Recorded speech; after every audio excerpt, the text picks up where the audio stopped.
इदं कृष्ण चैतन्य देवं श्री राधा कृष्ण पादान् सगण ललिता श्री विशाख कृष्णा करुणा सिंधु दीन बंधु जगतपते गोपेश गोपिका कांत राधा कांत नमस्तुते तप्त कांचन गौरांगी राधे वृंदावनेश्वरी वृषभानुसुते देवी प्रणमामि हरिप्रिये वाञ्छा कल्पतरुभ्यश्च कृपा सिंधुभ्य एव च पतितानां पावनेभ्यो वैष्णवेभ्यो नमो नमः।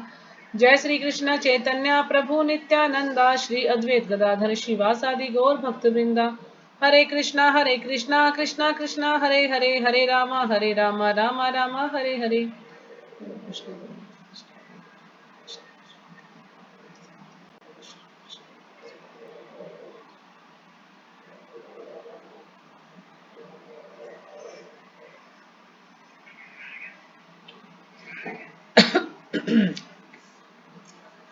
तो आज की कक्षा में सभी का हार्दिक स्वागत है। तो हमने पिछली बार किया था महाराज अम्बरीश के बारे में किया था ना। महाराज अम्बरीश के ने कैसे अपनी इंद्रियों को भगवान की सेवा में लगाया। तो जैसे महाराज अम्बरीश ने अपना मन भगवान के चरण बिंदु में लगाया है ना, अपनी वाणी को भगवान के धाम की चर्चा करने में लगाया, अपने कानों को भगवान की लीलाओं को सुनने में लगाया, अपने हाथों को भगवान का मंदिर साफ करने में लगाया और अपनी आंखों को भगवान का स्वरूप देखने में लगाया, अपने शरीर को भक्त के शरीर का स्पर्श करने में लगाया, अपनी नाक को भगवान के चरण बिंदु पर भेंट किए गए फूलों की गंध को सूंघने में लगाया, अपनी जीभ को अर्पित तुलसी दलों का आस्वाद करने में लगाया, अपने पांवों को जहां जहां भगवान के मंदिर हैं उन स्थानों की यात्रा करने में, अपने सिर को भगवान को नमस्कार करने में, अपनी इच्छाओं को भगवान की इच्छाओं को पूरा करने में लगा दिया। इन गुणों के कारण वे भगवान के मत पर भक्त बनने के योग्य हो गए। तो इस प्रकार से हम लोग भी अपनी इंद्रियों को भगवान की सेवा में लगा सकते हैं और भगवान के एक शुद्ध भक्त बन सकते हैं मत पर यानी भगवान पर पूरी तरह से आश्रित। तो अम्बरीश महाराज जो है पूरी तरह से भगवान पर आश्रित थे, अपनी सारी इंद्रियों को भगवान की सेवा में लगा दिया था। तो आज आगे पढ़ते हैं हम। श्लोक संख्या है 62 गीता का सार अध्याय 2। ध्यातो विषया पुंसः संगस्तेषुपजायते संगात् संजायते कामा कामात् क्रोधभिजायते। तो जो भी माता जी पढ़ना चाहे श्लोक पढ़ सकती है। हरे कृष्णा माता जी प्रणाम। श्रीमद् भगवत गीता अध्याय 2 श्लोक संख्या 62। ध्यायते विषयान् पुंसां संगस्ते सो उपजायते संगात् संजायते कामात् क्रोधः विजायते। हरे कृष्णा माता जी। जी हरे कृष्णा। और कोई? हरे कृष्णा माता जी धन्यवाद प्रणाम। प्रणाम। अध्याय संख्या 2 गीता का 7 श्लोक संख्या 62। ध्यायतो विषयान् पुंसः संगे से तु उपजायते संगे सत्य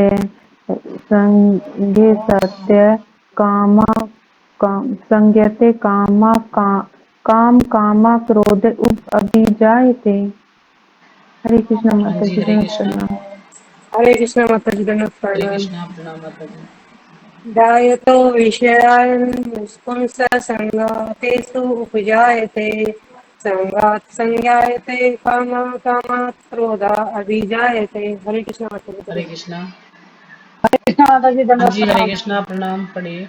ध्यायतो विषयान् पुंसः संगस्तेषुपजायते संगस्य जायते कामे क्रोधो अभिजायते। हरे कृष्णा माता जी। हरे कृष्णा। और कोई? शुरू करें। ध्यायतो विषया पुंसा संगस्तेषुपजायते संगात् संजायते कामात् क्रोध भी जायते।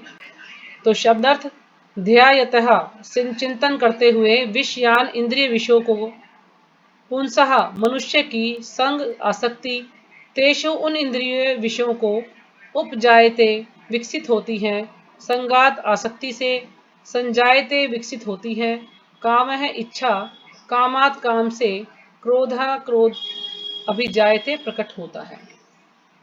तो इंद्रिय विषयों का चिंतन करते हुए मनुष्य की उनमें आसक्ति उत्पन्न हो जाती है और ऐसी आसक्ति से काम उत्पन्न होता है और फिर काम से क्रोध प्रकट होता है। तो यहाँ पर यही बता रहे हैं कि इंद्रिय विषयों का चिंतन करते हुए, तो भगवान जो है अर्जुन को उपदेश दे रहे हैं ना, तो बता रहे हैं कि इंद्रिय विषयों का चिंतन करते हुए मनुष्य की उनमें आसक्ति हो जाती है। जब हम बार बार किसी चीज का चिंतन करते रहते हैं कि हाँ ये कार्य मुझे करना है या ये मुझे चाहिए, तो बार बार सोचते रहते ना, फिर जब सोचते तो उसके अंदर हमारी आसक्ति हो जाती है, हमारा उसके अंदर लगाव हो जाता है या उससे हमारा प्रेम हो जाता है और ऐसी आसक्ति से काम उत्पन्न होता है और ऐसी आसक्ति से हमारी इच्छाएं उत्पन्न होती है, काम वासना उत्पन्न होती है, लेकिन फिर काम से क्रोध प्रकट होता है। लेकिन जब हमारी वो इच्छा पूरी नहीं होती तो फिर उससे हमें क्रोध आता है कि हमारी इच्छा पूरी नहीं। जैसे इसमें उदाहरण दिया गया कि एक लड़की का, भले कोई लड़का है किसी लड़की को पसंद करता है ना, बार बार उसके विषय में सोचता रहता है तो वो उसको पसंद करने लगता है, उसको प्रेम करने लगता है। फिर कहता है कि उस लड़की को बोलता है कि मैं तुमसे प्रेम करता हूं और फिर वो उससे शादी करना चाहता है कि मेरी उससे शादी हो जाए, और किसी कारणवश लड़की उसको मना कर देती है तो उसको क्रोध आ जाता है कि इसने मुझे मना कैसे कर दिया, है ना। उनको मतलब एक जबरदस्ती वाली बात है कि नहीं नहीं मुझे तो उससे शादी करनी है, लेकिन वो मना कर देगी नहीं मुझे तुमसे शादी नहीं करनी, फिर उसको क्रोध आता है। जब क्रोध आता है तो फिर इंसान क्या करता है, कुछ भी गलत कार्य कर बैठता है। जैसे कि आजकल हम देखते हैं कि अगर लड़कियां मना कर देती है तो उनके ऊपर तेजाब फेंक दिया जाता है ना, या उनको जबरदस्ती की जाती है या और उनके साथ कुछ ना कुछ दुर्व्यवहार किया जाता है। तो कितना कैसा जो है आजकल कलयुग आ गया है कि कोई भी कहीं पर भी सेफ नहीं है। तो यही बता रहे हैं कि जब हम किसी चीज का चिंतन करते रहते हैं, उस तो हम किसी मान भगवान के बारे में कुछ चिंतन कर रहे हैं या कोई वस्तु के बारे में हम चिंतन करें कि ये मुझे चाहिए या मुझे ये वाली ड्रेस चाहिए बहुत अच्छी, बार बार सोचते रहते हैं ना उसके बारे में, और फिर हम सोचते हैं कि ये तो लेना ही है बस मुझे, और वो चीज हमें अगर नहीं मिल पाती तो फिर हमें क्रोध आता है कि मैं काश ये ले पाता या मैं ले पाती, तो फिर हम और क्रोध में होते तो फिर कुछ ना कुछ गलत ही कर बैठते हैं। तो इसलिए यहाँ पर यही समझा रहे हैं भगवान जी। तो तात्पर्य श्रीपाद जी के द्वारा, श्रीपाद जी की जय। जो मनुष्य काम कृष्ण भावित नहीं है उसमें इंद्रिय विषयों के चिंतन से भौतिक इच्छाएं उत्पन्न होती है। तो जो व्यक्ति कृष्ण भावित नहीं है ना, जो कृष्ण से नहीं जुड़ा हुआ है, उसके जो इंद्रिय विषय है उसके चिंतन से भौतिक इच्छाएं उत्पन्न होती हैं। जब इंद्रिय के जो विषय हैं उनका चिंतन करते हैं, जैसे आंखों का विषय क्या है, देखना है, जीभ का विषय क्या है, स्वाद है, तो इस तरह जो हमारी इंद्रियां हैं, तो जब हम विषयों का चिंतन करते हैं और उससे हमारी क्या होता है, फिर भौतिक इच्छाएं हमारी उत्पन्न होती हैं उससे। इंद्रियों को किसी न किसी कार्य में लगे रहना चाहिए, और यदि भगवान की दिव्य प्रेम भक्ति में नहीं लगी रहेंगी तो वे निश्चय ही भौतिकतावाद में लगना चाहेंगी। अब जो इंद्रिय हैं उनको किसी न किसी कार्य में लगाए रखना चाहिए हमें, है ना। यदि हम उनको किसी कार्य में नहीं लगाते तो फिर कुछ ना कुछ और गलत करने की सोचती हैं, तो इसलिए उन्हें किसी न किसी कार्य में लगे रहना चाहिए। और यदि वे भगवान की दिव्य प्रेम भक्ति में नहीं लगी रहेंगी तो निश्चय ही भौतिकतावादी में लगना चाहेंगे। जब भगवान की भक्ति नहीं करेंगे तो फिर क्या करेंगे, फिर वो भौतिकता में लगे रहेंगे और उनकी इच्छाएं जो है जन्म लेंगी, कुछ कुछ सोचते रहेंगे, किसी चीज का चिंतन करते रहेंगे किसी के विषय में कि मुझे ये चाहिए मुझे वो चाहिए। तो इसलिए उसको भगवान की सेवा में लगाना जरूरी है। इस भौतिक जगत में हर एक प्राणी इंद्रिय विषयों के अधीन है, यहां तक कि ब्रह्मा तथा शिव जी भी। तो इस भौतिक जगत में जितने भी प्राणी हैं, जितने भी जीव हैं, सब इंद्रिय विषयों के अधीन है। जैसे कि हमने पिछले श्लोक में देखा था कि विश्वामित्र वैसे तो 60,000 वर्षों से तपस्या कर रहे थे लेकिन अपनी इंद्रियों को दबा नहीं पाए थे। कहते जब जबरदस्ती हम इंद्रियों को दबाने का प्रयास करेंगे तो इंद्रियों को दबा नहीं पाएंगे, वो कभी भी उठ खड़ी होंगी। लेकिन हम उन्हें धीरे धीरे भगवान की भक्ति में लगाएंगे तो फिर हम उन पर संयम पा सकते हैं, उनको अपने कंट्रोल में कर सकते हैं, लेकिन जबरदस्ती हम उनको कंट्रोल नहीं कर सकते। तो यही पर यहाँ बताया कि जो ब्रह्मा और शिव जी हैं वो भी क्या है कि इंद्रिय विषयों के अधीन है, यानी उनकी इंद्रियां भी अपने कंट्रोल में नहीं है। तो स्वर्ग के अन्य देवताओं के विषय में क्या कहा जा सकता है, तो जो स्वर्ग के और देवता हैं उनके विषय में क्या कह सकते हैं, सबकी यही स्थिति है। इस संसार के जंजाल से निकलने का एकमात्र उपाय है कृष्ण भावना भावित होना। तो यदि हम इस संसार से मुक्त होना चाहते हैं, इन आसक्तियों से मुक्त होना चाहते, तो एक ही कार्य है, एक ही उपाय है भगवान श्री कृष्ण की सेवा करना, कृष्ण भावनाभावित बनना। शिव ध्यान मग्न थे, किंतु जब पार्वती ने विषय भोग के लिए उन्हें उत्तेजित किया तो वे सहमत हो गए, जिसके फलस्वरूप कार्तिकेय का जन्म हुआ। अब शिव जी जो अपनी तपस्या कर रहे थे, अपने ध्यान में लगे हुए थे, लेकिन जो और देवी देवता थे वो चाहते थे कि कार्तिकेय का जन्म हो और जो और राक्षस हैं उनको मारा जाए, तो इसलिए कार्तिकेय का जन्म होना जरूरी था। तब कार्तिकेय का जन्म कैसे हो, शिव जी तो ध्यान में लगे हुए हैं, तो इसलिए उन्होंने पार्वती जी को उत्तेजित किया। फिर पार्वती ने शिव जी को उत्तेजित किया और उस तरह से फिर उन्होंने संग किया और फिर कार्तिकेय का जन्म हुआ। इसी प्रकार तरुण भगवत भक्त हरिदास ठाकुर को माया देवी के अवतार ने मोहित करने का प्रयास किया, लेकिन जो भगवत भक्त हरिदास ठाकुर हैं उनको भी माया देवी ने मोहित करने का प्रयास किया, है ना। माया देवी स्वयं जो है एक सुंदर स्त्री बनकर उनके पास आई थी, जैसे कि वो वेश्या के बारे में कथा आती है कि जो वहां के नवाब थे उन्होंने एक वेश्या को भेजा था उसका नाम पता नहीं क्या था, मुझे नाम याद नहीं है उसका। रामचंद्र था। लक्षणा नहीं, उसे रामचंद्र माता जी, रामचंद्र। नहीं, रामचंद्र तो था, लेकिन उसका उस वेश्या का नाम क्या था, तो नहीं चिंतामणि था कि लक्षणा था, कुछ ऐसा कुछ नाम था उसका, मुझे याद नहीं। और ऐसा ही था तो उसको भेजा था कि वो तुम हरदास ठाकुर को अपने वश में कर लो, क्योंकि वो उसको बदनाम करना चाहते थे रामचंद्र। अगर वो बदनाम हो जाएगा तो वो यहाँ से छोड़कर चला जाएगा, क्योंकि वो भगवान की भक्ति कर रहे थे तो लोग उन्हें ज्यादा पसंद करने लगे थे। लेकिन क्या हुआ कि वेश्या 3 दिन लगातार आई भगवान उनके हरिदास ठाकुर के पास, और हरिदास ठाकुर हमेशा क्या बोलते थे, मेरा भी जप बाकी है, मेरा जप हो जाएगा तो मैं तुम्हारे साथ संग करूंगा, मैं तुम्हारी सारी इच्छाएं पूरी करूंगा। लेकिन उनका जप ही नहीं पूरा हुआ, तो वो भी जैसे चिड़ चिड़ के करती थी, हरे कृष्णा ऐसे करते हो, ऐसे मतलब मुंह बना बना कर, तो धीरे धीरे क्या हुआ कि 3 दिन में उसका हृदय परिवर्तन हो गया और वही भक्त बन गई, और उसने अपनी सारी जितनी भी उसके पास संपत्ति थी सारी गरीबों में ब्राह्मणों में बांट दी, और एक कुटिया में आकर हरिदास ठाकुर ने उस कुटिया को उन्हें दे दिया और वो किसी और स्थान पर चले गए, और उस कुटिया में रहकर वो भगवान का नाम जप करने लगे।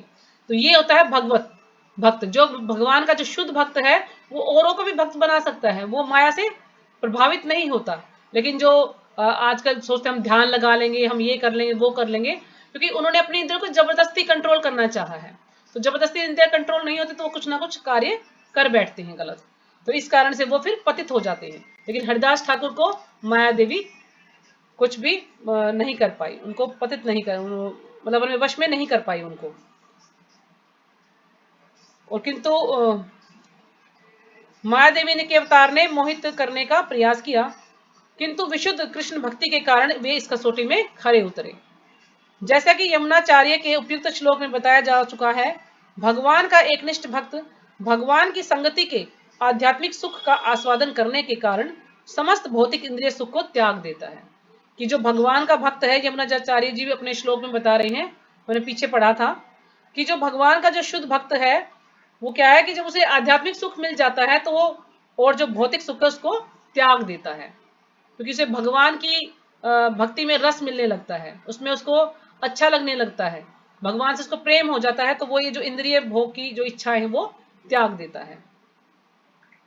अतः जो कृष्ण भावनाभावित नहीं है वह कृत्रिम दमन के द्वारा अपनी इंद्रियों को वश में करने में कितना ही शक्तिशाली क्यों न हो, लेकिन जो भगवान का भक्त नहीं, कृष्ण भावनाभावित नहीं है, वो जबरदस्ती कृत्रिम रूप से, यानी वो नकली, कृत्रिम का होता है बनावटी, कि बनावटी दमन के द्वारा, कि दिखावटी जो दमन है कि जबरदस्ती उसको इंद्रियों को वश में करने का प्रयास करता है ना, अंत में अवश्य असफल होगा, लेकिन वो सफल नहीं हो सकता। जो जबरदस्ती उनको अपने वश में करना चाहता है इंद्रियों को, वो असफल होगा, क्योंकि विषय सुख का रंच मात्र विचार भी उसे इंद्र तृप्ति के लिए उत्तेजित कर देगा। कि विषय का रंच मात्र, बिल्कुल थोड़ा सा विचार भी यदि वो सोच लेता है तो वो भी उसको इंद्र तृप्ति करने के लिए उत्तेजित कर देगा और उसको फिर वो कार्य करना पड़ेगा। तो इसलिए हम अपनी भगवान की जब भक्ति करते हैं, जैसे कि हमने अमरीश महाराज का उदाहरण भी देखा कि उन्होंने किस प्रकार से अपनी इंद्रियों को भगवान की सेवा में लगाया, तो उनकी इंद्रियां उनके कंट्रोल में थी। और फिर हमने विश्वामित्र का भी उदाहरण देखा, शौबरी मुनि का भी उदाहरण देखा कि उन्होंने सोचा कि हम नदी पानी में जाके हम तपस्या करेंगे तो हम अपनी इंद्रियों को कंट्रोल कर लेंगे, लेकिन वो ऐसा नहीं कर पाए, क्योंकि वो जबरदस्ती उनको कंट्रोल करना चाहते थे और वो दोनों पतित हुए। 60,000 साल तक तपस्या करने के बाद भी उनका पतन हो गया। लेकिन जो हरिदास ठाकुर हैं और ये अमरीश महाराज हैं, उन्होंने अपने जो भगवान की भक्ति की और वो भगवान की भक्ति में खरे उतरे। उन्होंने मतलब शुद्ध भक्त थे भगवान के, तो वो पतित नहीं हुए। तो अगला श्लोक पढ़ते हैं। क्रोधा भवति सम्मोहा सम्मोहात्म स्मृति विभ्रम स्मृति भ्रशाद बुद्धिनाशो बुद्धिनाशात प्रणश्यति। तो कोई भी माता जी पढ़ना चाहती तो पढ़िए।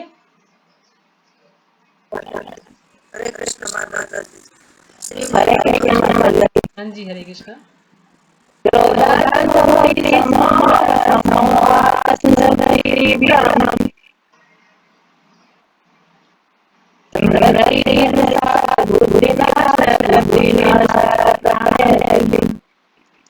ठीक है माता जी। और कोई पढ़िए। हाँ जी, हरे कृष्णा, प्रणाम माता जी।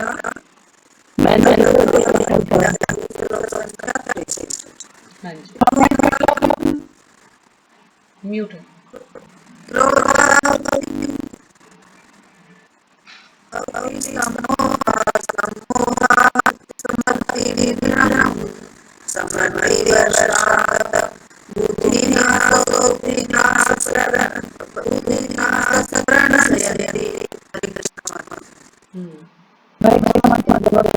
जी,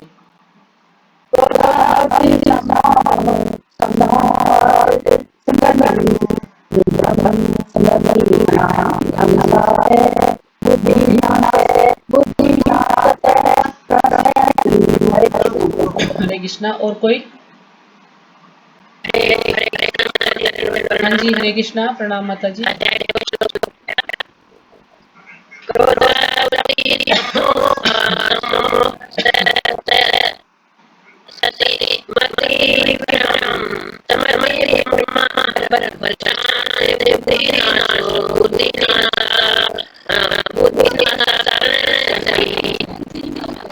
ठीक है, हरे कृष्णा, पढ़िए। और कोई?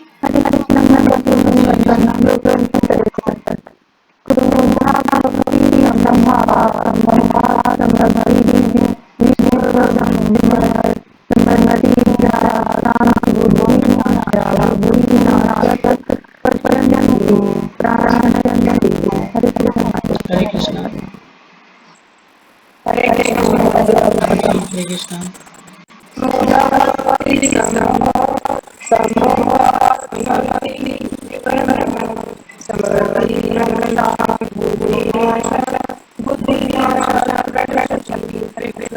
हरे कृष्णा। और कोई? हाँ जी, हरे कृष्णा, पढ़िए।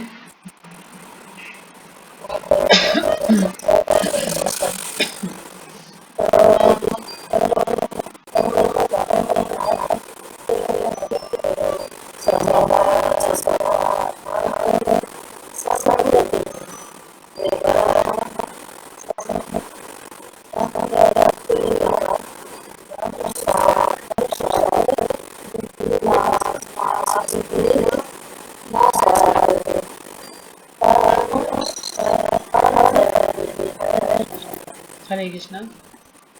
हो गया सबका या और कोई बाकी है? ठीक है, पढ़िए सुमन माता जी। हाँ जी, पढ़िए, हरे कृष्णा।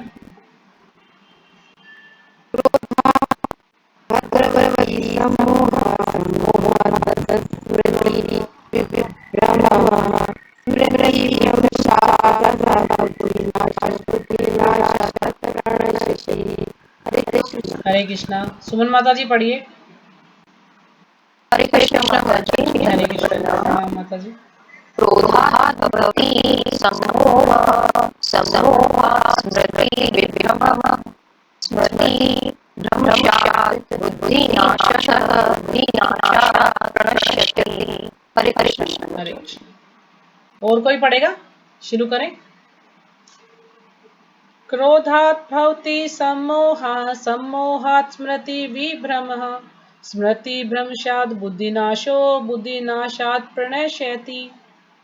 तो क्रोधात्, क्रोध से, भवति होता है, सम्मोह पूर्ण मोह, सम्मोहात् मोह से, स्मृति स्मरण शक्ति का, विभ्रम मोह, स्मृति भ्रशांत भ्रंशात स्मृति के मोह से, बुद्धि नाशः, बुद्धि का विनाश, बुद्धि नाशात तथा बुद्धि नाश से प्रणयशयति अधः पतन होता है।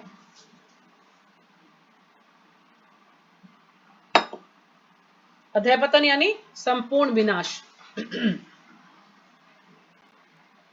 अनुवाद, क्रोध से पूर्ण मोह उत्पन्न होता है।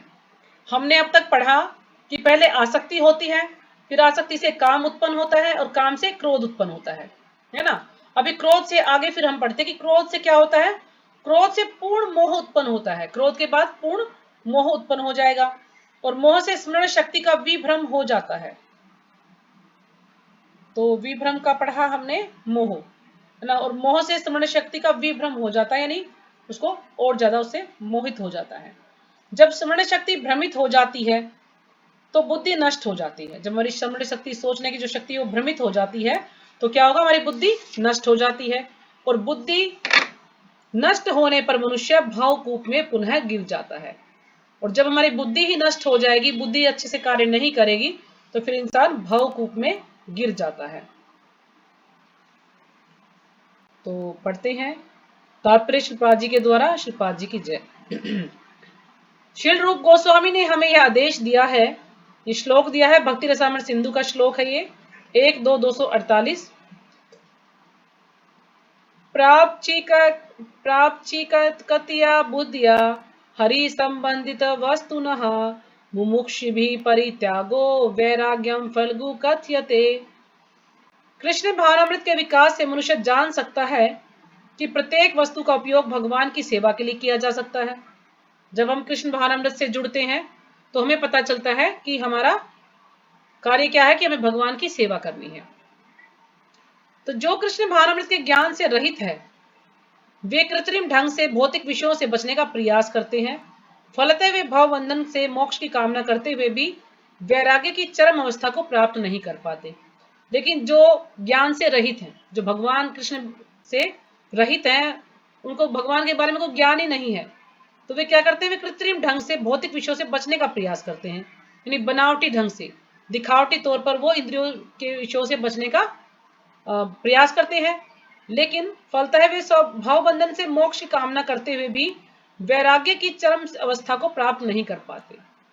वे भाव बंधन से मोक्ष की कामना करते हुए कि हमें जो हम मोक्ष चाहिए, उसकी इच्छा उनकी होती है, मोक्ष की कामना से वैराग्य की चरम अवस्था को प्राप्त नहीं कर पाते। क्योंकि जब तक वो इंद्रिय विषयों में लगे रहते हैं तो वो जो वैराग्य की जो चरम अवस्था है, बिल्कुल इससे ऊपर कुछ नहीं, पूरी तरह से विरक्त हो गया इंसान, तो ऐसी अवस्था को वो प्राप्त नहीं कर पाते क्योंकि वो भाव बंधन में लगे रहते हैं। उनकी जो इंद्रियां हैं वो उनके वश में नहीं होती है। उनका तथाकथित वैराग्य फल्गु अर्थात गौण कहलाता है। तो उनका जो वैराग्य दिखता है कि हम भाई वैरागी हो गए हैं, अब हम भगवान की भक्ति करेंगे, तो उनका जो वैराग्य फल्गु वैराग्य यानी एक किस्म से नकली वैराग्य है, दिखावटी वैराग्य है, बिल्कुल उसका जिसका कोई महत्व नहीं है, ऐसा वैराग्य उनका होता है। गौण मीन्स इसका कोई महत्व नहीं होता, तो ऐसा वैराग्य वो करते हैं, ऐसा दिखाते हैं कि हम बहुत वैरागी हो गए हैं। इसके विपरीत कृष्ण भावनाभावित व्यक्ति जानता है कि प्रत्येक वस्तु का उपयोग भगवान की सेवा में किस प्रकार किया जाए। लेकिन जो भगवान का भक्त है उसको तो ज्ञान है कि हम कैसे भगवान की सेवा में सारी इंद्रियों को या किसी भी कार्य के लिए कुछ भी चीज है जो भगवान की सेवा में, उसको कैसे उपयोग में ला सकते हैं।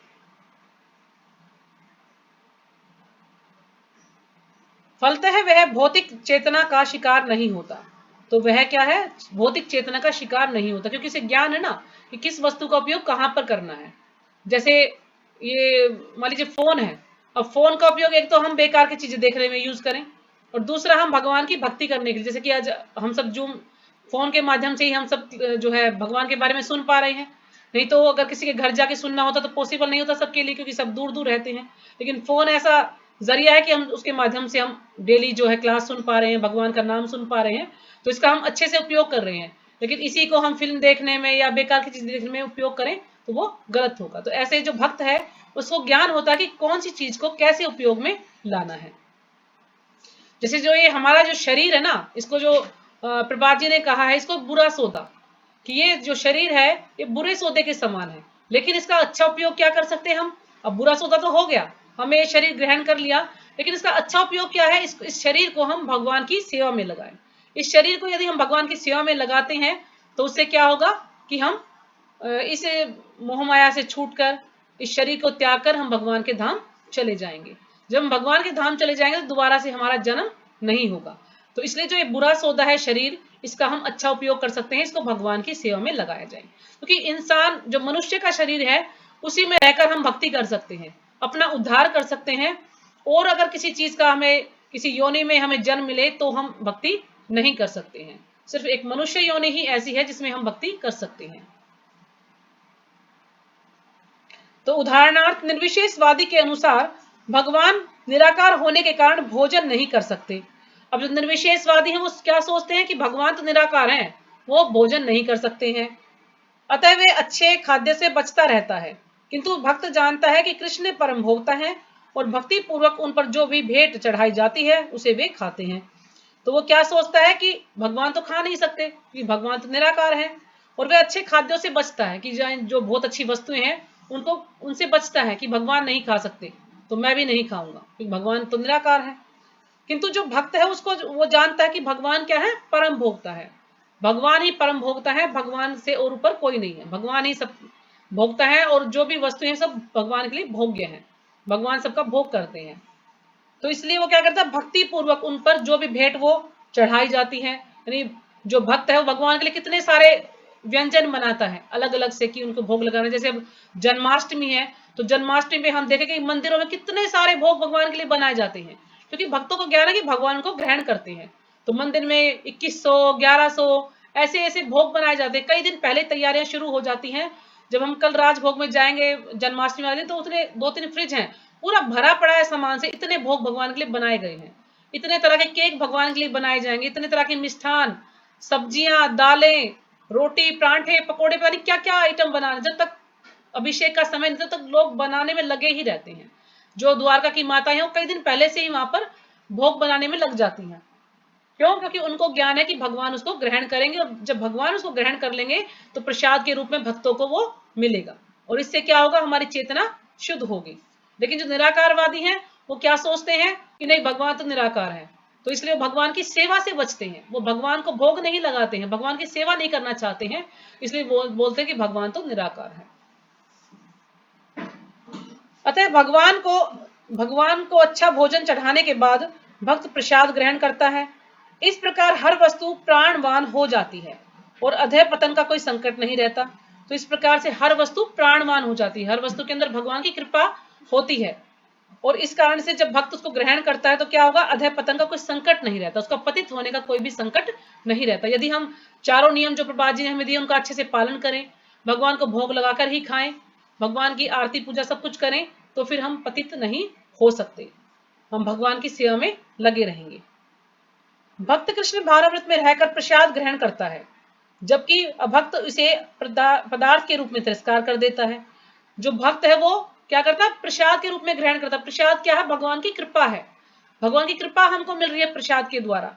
लेकिन जो अभक्त है उसे ज्ञान नहीं, तो वो एक पदार्थ के रूप में सोचते कर रहे ये तो भोजन है, उसका वो तिरस्कार कर देता है कि क्या है, भोजन ही तो है, ये कोई प्रसाद थोड़ा ना है। तो वो उसका तिरस्कार करता है क्योंकि उसको ज्ञान नहीं है कि भगवान ने इसको ग्रहण किया है और ये प्रसाद के रूप में हमें मिला है, वो उसके महत्व को नहीं समझता है। अतः निर्विशेषवादी अपने कृत्रिम त्याग के कारण जीवन को भोग नहीं पाता और यही कारण है कि मन के थोड़े से विचलन से वह भवकूप में पुनः आ गिरता है।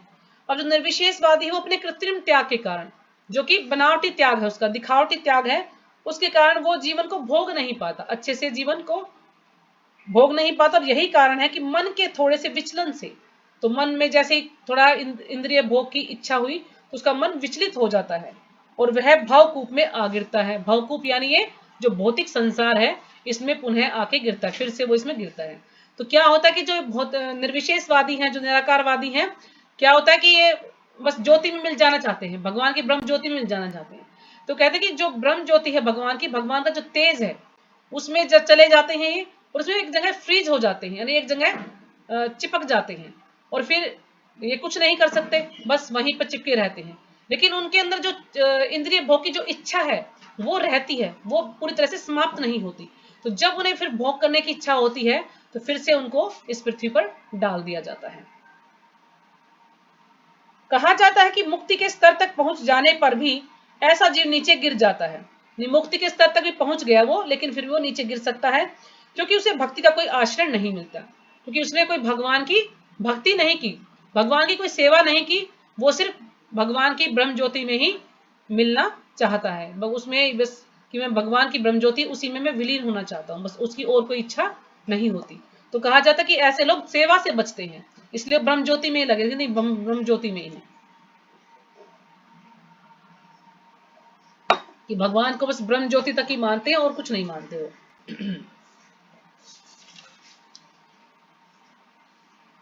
तो अगला श्लोक है 64वां। राग द्वेष विमुक्तेस्तु विषयानिंद्रियस्य चरण आत्मवश्ये विधेयात्मा प्रसादम धिगच्छति। तो जो भी माता जी पढ़ना चाहे पढ़े। हरे कृष्णा माता जी। श्रीमद् भगवत गीता अध्याय 2 श्लोक संख्या 64। राग द्वेष विमुक्त अस्तु विषया इंद्रियाश्च चरन् आत्म विदिहा आत्मा प्रसादम आगच्छति। हरे कृष्णा माता जी, दंडवत प्रणाम। जी प्रणाम। हरे कृष्णा पढ़िए। माता जी, धन्यवाद प्रणाम। अभी नहीं जी हरे बोलना इसको। कृष्णा प्रणाम। राग द्वेष विमुक्त तु विषयान इंद्रिये चरण आत्म वैश्य विधेय आत्मा प्रसादम अधिगच्छति। हरे कृष्ण माता जी। हरे कृष्णा। हरे कृष्ण माता जी का प्रणाम। श्लोक संख्या 64। राग देश विमुक्त तुम विषयान इंद्रिय चरण आत्मा विषय विधेय आत्मा प्रसादम अधिगच्छति। हरे कृष्ण माता जी। हरे कृष्णा।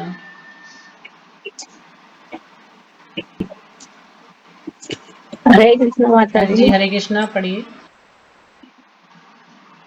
राग द्वेष विमुक्तेस्तु विषयानेन्द्रियाणि सचरन् आत्मवेश्वर विधेयात्मा परसिदं विगच्छति। हरे कृष्णा। और कोई? हरे कृष्ण माता जी। हाँ जी हरे कृष्णा पढ़िए। राग द्वेष विमुक्त तु विषयान इंद्रियाचरण आत्मा वैश्य विधे आत्मा प्रसादम अधिगच्छति। हरे कृष्ण माता हरे जी। कृष्णा। और कोई? हाँ जी पढ़िए सुमन माता जी। हरे कृष्ण माता जी। कृष्णा। राग द्वेष विमुक्तेस्तु विषयान इंद्रियः चरन् आत्मवैश्य विधेय आत्मा प्रसादन अधिगच्छति। हरे कृष्ण माता हरे जी। कृष्णा। और कोई? हरे कृष्णा माता जी। हरे कृष्णा। हाँ जी पढ़िए।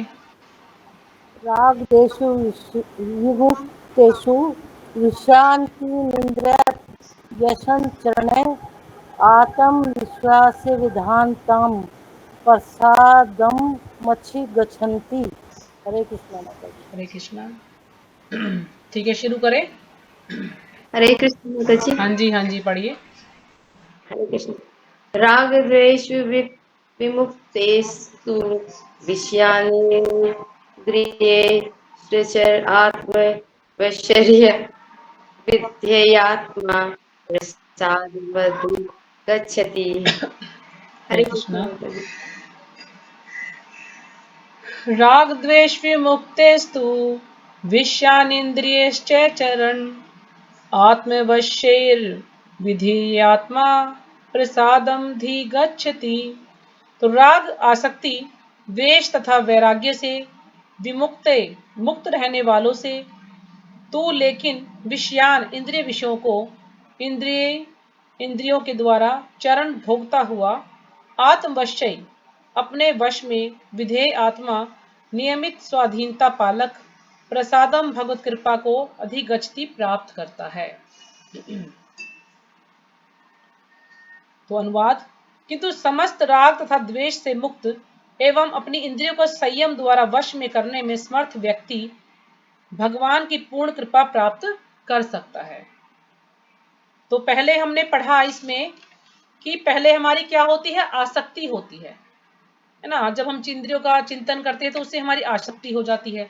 आसक्ति के बाद हमारा काम उत्पन्न होता है और काम के बाद फिर क्रोध उत्पन्न होता है और क्रोध के बाद क्या होता है, पूर्ण मोह उत्पन्न होता है और मोह से स्मरण शक्ति का विभ्रम हो जाता है और जो स्मरण शक्ति है उसका फिर से हमें मोह मतलब रहता है।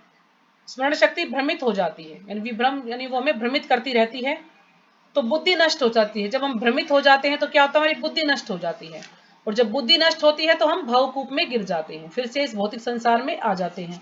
और उसके बाद फिर क्या होता है, राग द्वेष से मुक्त।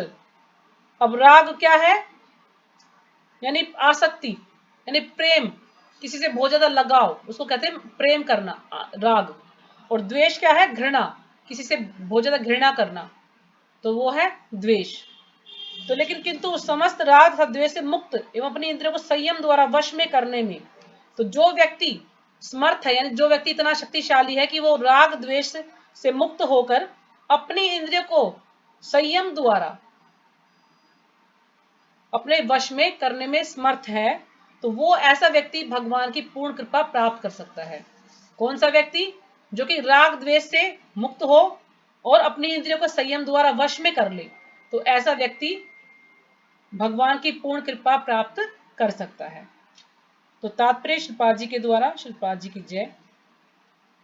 यह भले ही बताया जा चुका है कि कृत्रिम विधि से इंद्रियों पर बाह्य रूप से नियंत्रण किया जा सकता है, कि हम पहले ही देख चुके हैं कई श्लोकों में, कृत्रिम विधि से यानी जो बनावटी ढंग है उससे हम क्या है कि इंद्रियों को बाह्य रूप से अपने वश में दिखाते हैं कि हमारी इंद्रिया हमारे वश में है, बाह्य रूप से हम दिखाते हैं। किंतु जब तक इंद्रिया भगवान की दिव्य सेवा में नहीं लगाई जाती तब तक नीचे गिरने की संभावना बनी रहती है ना। हम सोचते हैं कि हाँ हमारी इंद्रिया हमारे वश में है, लेकिन जब तक भगवान की दिव्य सेवा में उनको नहीं लगाया जाता तब तक हमारी इंद्रिया हमारे वश में नहीं हो सकती। तो फिर क्या होगा, हमारे पतित होने की, यानी हमें नीचे गिरने की संभावना बनी रहती है। हम पतित हो सकते हैं जब तक हमारी इंद्रिया हमारे वश में नहीं होंगी। यद्यपि पूर्णतया कृष्ण भावनाभावित व्यक्ति ऊपर से विषय स्तर पर क्यों न दिखे, लेकिन जो कृष्ण भावनामृत में लगा हुआ है, भगवान की भक्ति में लगा हुआ है, तो हो सकता है हम उसको देखें तो हमें ऐसा लगे कि हाँ ये भी ऐसा ही होगा, ये भी इंद्रिय भोग में लगा रहता होगा, है ना। हम सोच सकते हैं, देखने में वो भी हमें ऐसा ही लगे, अच्छे कपड़े पहनता है, अच्छे से रहता है, पूरे स्टाइल से, ऐसा हमें लगे कि ये व्यक्ति भी विषय भोग में होगा। लेकिन कृष्ण भावनाभावित होने से वह विषय कर्मों में आसक्त नहीं होता। लेकिन ऐसा व्यक्ति जब भगवान की भक्ति में लगता है तो जो विषय कर्म है उनमें वो आसक्त नहीं होता। हमें देखने में वो ऐसा लग सकता है कि वो ऐसा होगा, लेकिन वो ऐसा नहीं होता है। जब भगवान की भक्ति में लगता है तो वो अपनी सारी इंद्रियों को अपने वश में कर लेता है धीरे धीरे, क्योंकि वो उनसे आसक्ति नहीं रखता है। एकदम से तो कोई भी ऐसा नहीं होगा भक्त की उसकी कोई इच्छा ही ना हो, लेकिन धीरे धीरे जैसे भगवान की भक्ति में लगते हैं तो फिर वो उसकी आसक्ति कम हो जाती है उन चीजों से, वो उन विषय को छोड़ देता है। उसका एकमात्र उद्देश्य तो कृष्ण को प्रसन्न करना रहता है, अन्य कुछ नहीं। तो जो भक्त है उसका एकमात्र उद्देश्य क्या है कि सिर्फ कृष्ण को प्रसन्न करना है, कृष्ण को तुष्ट करना है, अपनी इंद्रियों को तुष्ट नहीं करना है। अतः वह समस्त आसक्ति तथा विरक्ति से मुक्त होता है। तो वह पूरी तरह से आसक्ति से यानी राग से और पूरी तरह से विमुक्ति से, विरक्ति से यानी द्वेष से पूरी तरह से वो मुक्त होता है इन चीजों से। कृष्ण की इच्छा होने पर भक्त सामान्यतः अवांछित कार्य भी कर सकता है। अब जो कृष्ण की इच्छा है तो जो भक्त है वो ऐसे कार्य भी कर सकता है जिसे वो करना नहीं चाहता। अवांछित कार्य है जिसकी उसे इच्छा नहीं है, जिसको वो करना नहीं चाहता उसको भी वो कर सकता है भगवान की यदि इच्छा हो तो। जैसे वो अर्जुन है, अर्जुन की इच्छा क्या थी कि मैं युद्ध नहीं करूंगा, मैं अपने जो संबंधी हैं मेरे परिवार को मैं नहीं मारूंगा, उनका वध नहीं करूंगा, लेकिन भगवान चाहते थे कि अर्जुन युद्ध करे, तो इसलिए अर्जुन ने युद्ध करना स्वीकार किया क्योंकि भगवान की इच्छा थी। तो यानी जो भक्त है उसको जो कार्य पसंद नहीं है जिसको करना नहीं चाहता, लेकिन यदि भगवान की कृपा है, भगवान की इच्छा है, तो वो उसे कर सकता है, वो उसे करता है, क्योंकि भगवान की इच्छा उसमें मिली हुई है। किंतु यदि कृष्ण की इच्छा नहीं है तो वह उस कार्य को नहीं करेगा। लेकिन यदि किसी कार्य को वो करना चाहता है, उसकी इच्छा है, लेकिन भगवान की इच्छा नहीं है, तो वो उस कार्य को नहीं करेगा, उस कार्य को नहीं करेगा बिल्कुल भी, क्योंकि भगवान की इच्छा नहीं है। जिसे वह सामान्य रूप से अपने लिए करता हो, है ना, यानी उसको वो कार्य करना है, उसको अच्छा लगता है, लेकिन भगवान की इच्छा नहीं तो उसे कर ही नहीं पाएगा। भगवान ऐसी परिस्थिति उत्पन्न करेंगे कि वो उस कार्य को नहीं कर पाएगा। अतः कर्म करना या न करना उसके वश में रहता है, क्योंकि वह केवल कृष्ण के निर्देश के अनुसार ही कार्य करता है। अब जो कर्म करना है या नहीं करना है वो उसके वश में रहता है। कैसे वश में रहता है? क्योंकि वह केवल कृष्ण के निर्देश के अनुसार ही कार्य करता है। जैसे अर्जुन है, अर्जुन को जो भी कार्य करना था भगवान के निर्देश के अनुसार ही किया था। भगवान ने जो भी कार्य उनको कहा अर्जुन ने वही कार्य किया, है ना। पहले अर्जुन मना करते रहे, मैं युद्ध नहीं करूंगा नहीं करूंगा, लेकिन आखिर में क्या हुआ कि उन्होंने घुटने टेक दिए, अपना गांडीव छोड़ दिया और कहा कि जैसी आपकी इच्छा हो, जो आपको मेरे लिए अच्छा लगे आप मुझे वो ज्ञान दे सकते हैं, जो आप कहेंगे मैं करने के लिए तैयार हूं। तो जो भक्त है वो भगवान के निर्देश के अनुसार ही कार्य करता है। यही चेतना भगवान की अहेतुकी कृपा है। तो जब ऐसी चेतना हमारी हो जाती है कि हम जो भी कार्य करेंगे भगवान की इच्छा के लिए करेंगे, या भगवान की जिसमें इच्छा है हम उस कार्य को करेंगे, तो इससे क्या है कि ये भगवान की जो अहेतुकी कृपा हमें मिलती है। हमारी चेतना भगवान की अहेतुकी, यही चेतना भगवान की अहेतुकी कृपा है। यानी जो हमारी ऐसी चेतना, जो शुद्ध चेतना है, भगवान की कृपा के कारण ही है, जिसकी प्राप्ति भक्त को इंद्रियों में आसक्त होते हुए भी हो सकती है। जिसकी प्राप्ति यदि भक्त को इंद्रियों में, यदि भक्त अपनी इंद्रियों में लगा भी है, आसक्त भी है, तो भी उसको ये प्राप्ति यानी भगवान की कृपा उसको प्राप्त हो सकती है। यहाँ पर कह रहे हैं कि भगवान मतलब ऐसा नहीं करे कि प्रभा जी ऐसा बोल रही हैं कि यदि कोई वो इंद्रियों में आसक्त भी है लेकिन वो भगवान के लिए कार्य भी कर रहा है, भगवान को तुष्ट करने के लिए कार्य भी कर रहा है, उसकी कुछ इच्छाएं भी हैं, तो भी वो भगवान की कृपा उसको प्राप्त हो सकती है। तो यही चेतना भगवान की हेतु की कृपा है, जिसकी प्राप्ति भक्त को इंद्रियों में आसक्त होते हुए भी हो सकती है। यानी हो सकता है उसकी कुछ इच्छाएं हैं लेकिन वो भगवान की भक्ति तो अच्छे से कर रहा है ना, तो उसको भगवान की कृपा मिल सकती है। तो यहीं पे विराम किया जाए, या एक ही लाइन है इसको पढ़ ले, या कल ले इसको? कर लिए माता जी।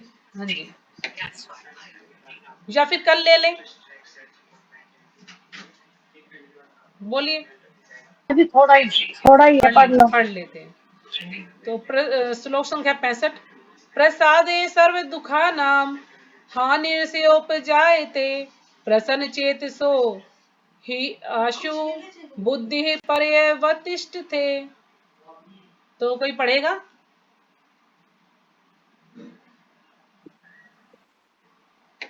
हरे कृष्ण माता हाँ जी। जी, हरे कृष्णा पढ़िए। परिषादे सर्व दुःखानां हानिसयोपजायते प्रसन्न चेतसो हयेषु बुद्धिर्प्रवतिष्ठते। हाँ जी, हरे कृष्णा। और कोई? कृष्ण माता जी। हाँ जी, हरे कृष्ण माता जी, प्रणाम। प्रणाम। प्रसादे सर्व दुःखानां हरि हानिरस्य पजायते प्रसन्न चेतसो हानिषु बुद्धि पर्यवर्तिष्ठते। हरे कृष्ण माता जी। हरे कृष्णा। और कोई? हरे कृष्ण माता जी। धनुष प्रणाम। श्लोक संख्या 65। प्रसादे सर्व दुःखानां हानि अस्य उपजायते प्रसन्न चेतसो हासु बुद्धिर्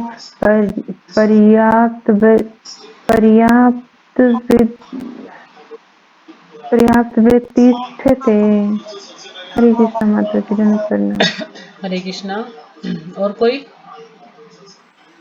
हरे कृष्ण माता जी, हाँ दंडवत जी, हरे प्रणाम। कृष्णा। प्रणाम पढ़िए। प्रसादे सर्वदुःखानां हानिर्योपजायते प्रसन्नचेतसो हासु बुद्धिपर्यवर्तिष्ठते। हरे कृष्ण माता जी। हाँ जी, हरे कृष्ण।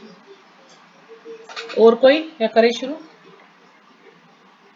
तो हरे कृष्ण। हाँ जी, हाँ जी, पढ़िए पढ़िए पढ़िए। प्रसादे सर्वदुःखानां हानिरस्योपजायते प्रसन्नचेतसो हवासु बुद्धिः पर्यावर्तिष्यते। ठीक है, हरे कृष्ण। हरे कृष्णा। तो शब्दार्थ, प्रसादे भगवान की अहेतु की कृपा प्राप्त होने पर सर्व सभी दुखानाम भौतिक दुखों का हानि क्षय नाश अश्य उसके उपजायते होता है। प्रसन्न चेत सह प्रसन्न चित्त वाले की ही निश्चय ही आशु तुरंत बुद्धि बुद्धि परिपर्याप्त अवतिष्ठते स्थिर हो जाती है।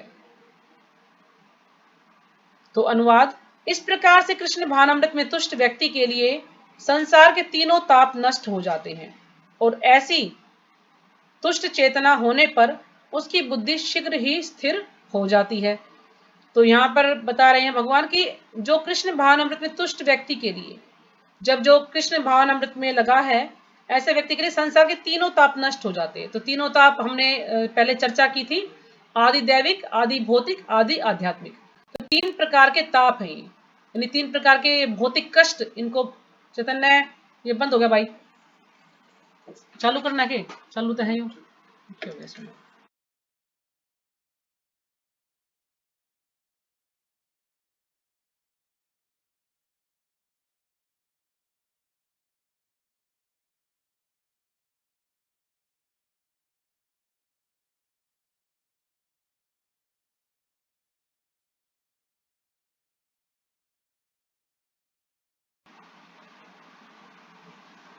तो जो श्री कृष्ण भावनामृत में तुष्ट व्यक्ति के लिए जो तीन प्रकार के जो ताप हैं, आदि दैविक, आदि भौतिक, आदि आध्यात्मिक, वो क्या होते हैं? वो नष्ट हो जाते हैं और ऐसी तुष्ट चेतना होने पर उसकी बुद्धि शीघ्र ही स्थिर हो जाती है। और जो उसकी तुष्ट चेतना यानी जो भगवान को तुष्ट करने में जो लगी है उसकी जो चेतना है, ऐसी चेतना होने पर क्या होगा? उसकी बुद्धि शीघ्र ही स्थिर हो जाती है, यानी उसकी जो बुद्धि है वो भगवान की सेवा में स्थिर हो जाती है और वो तीनों तापों से वो मतलब तीनों ताप उसके नष्ट हो जाते हैं, उनसे उसको राहत मिल जाती है ना। क्योंकि ये हम जो भौतिक संसार में तीनों प्रकार के जो ताप हैं उससे हमें कष्ट मिलते रहते हैं, लेकिन जब भगवान की भक्ति में जुड़ते हैं, हम भगवान को तुष्ट करने में लगे रहते हैं, तो जो तीनों ताप हैं ये भी हमारे नष्ट हो जाते हैं, ये हमें कोई भी कष्ट नहीं दे पाएंगे। जैसे कि देवताओं से हमें कष्ट मिलता है, जैसे कभी आंधी है, तूफान है, बारिश है, इस प्रकार से हमें कष्ट मिलते रहते हैं ना। और कुछ कष्ट हैं जो आदि भौतिक कष्ट है और आदि आध्यात्मिक कष्ट। कुछ हमारे जैसे मन के द्वारा हमें मिलते हैं, है ना, हमारा मन बड़ा दुखी होता है किसी चीज को देखकर, तो हमें कष्ट होता है। हमारा शरीर के द्वारा, हमारा शरीर यानी हम बीमार हैं, कोई बीमारी हमको हो गई है, तो उस कारण से हम दुखी रहते हैं। और आदि आध्यात्मिक यानी जो हमें दूसरे जीवों से मिलते हैं, दूसरे जीव यानी जो मच्छर हमें काटते हैं उससे हमें कष्ट मिलता है ना, या जैसे कुत्ता है, बिल्ली है, हमें कुछ परेशान करते हैं, या कोई मनुष्य है जो हमें परेशान करता है, किसी से हमारा झगड़ा है या कुछ ना कुछ उसकी वजह से हम दुखी रहते हैं, तो ये भी ये आदि आध्यात्मिक कष्ट में आएगा। यानी ये तीन प्रकार के जो कष्ट हैं उनसे हम विरक्त हो जाते हैं, उनसे यानी ये हमारे नष्ट हो जाते हैं, हमें कोई भी इससे कष्ट नहीं होता यदि हम भगवान को तुष्ट करने में लगे हैं, भगवान की भक्ति में लग जाते हैं। तो फिर क्या होगा कि जो हमारी बुद्धि है वो भी स्थिर हो जाएगी एक समय स्थान पर। यानी अभी हमारी बुद्धि स्थिर नहीं है, वो कभी कुछ करने का उसका मन करता है, लेकिन जब वो भगवान की सेवा में स्थिर हो जाती है तो फिर वो भगवान की भक्ति में ही लग जाती है, हम अच्छे से कोई भी कार्य कर पाते हैं। तो ठीक है, ये हमारा यहीं पर विराम करते हैं और कल हम आगे करेंगे। तो सुमन माता जी आप करेंगी कल? हरे कृष्णा। सुमन माता जी आप क्लास करेंगे कल? नहीं माता जी, अभी नहीं कर पाऊंगी माता अच्छा, जी। संडे को? हाँ संडे कर दूंगी माता जी। तो ठीक है, फिर कल ही पता लगेगा कितने श्लोक हो पाते, फिर मैं संडे को आपको कल बता दूंगी। ठीक है, जी माता जी। हरे मंडे की तो कृष्ण। छुट्टी हो जाएगी, मंडे को तो जन्माष्टमी है ना, तो छुट्टी हो जाएगी। ठीक है, फिर देखते हैं। हाँ जी, हरे कृष्णा। तो यहीं पे विराम करते हैं। वांछा कल्पतरुभ्यश्च कृपा सिंधुभ्य एव च पतितानां पावनेभ्यो वैष्णवेभ्यो नमः। सभी का बहुत बहुत धन्यवाद। तो हरे कृष्णा माता हरे जी। कृष्णा माता जी, प्रणाम माता जी। तो ठीक है माता जी, आप सब जा सकते हैं। हरे कृष्णा, हरे कृष्णा, हरे प्रणाम। कृष्णा, प्रणाम माता जी।